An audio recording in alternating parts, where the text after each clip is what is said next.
Hello guys, today I'm going to give a technical breakdown on the vending machine codes that I've done. As you can see, ASCII logo display. The program starts by displaying an ASCII art representation of the Easy Snacks vending machine logo.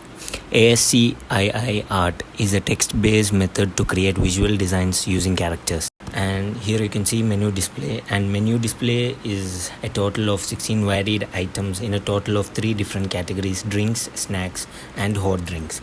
The display menu function showcases the available items within categories drinks, snacks and hot drinks, listing their respective codes, names, prices and available stock. User input is processed through the select item function, where users can enter the code of the item they wish to purchase. And then next we have purchase handling.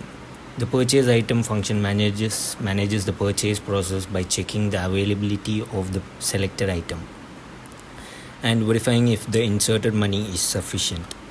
If the item is available and the funds are adequate, the item is dispensed and changed, if any is displayed and returned to the user. If the fund is inadequate or the item is out of stock, the program displays the sorry, either item out of stock or insufficient funds message. Suggestions for additional purchases.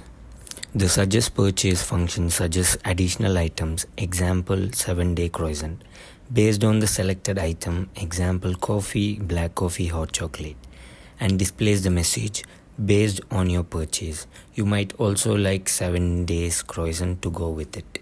And then we have vending machine operation. The vending machine function controls the machine works overall, including menu display, user selection, purchase management and suggestion of other items. User interaction. The program continuously runs in a loop until the user chooses to exit by entering quit. It prompts users for input, validates the entered code and processes transaction accordingly.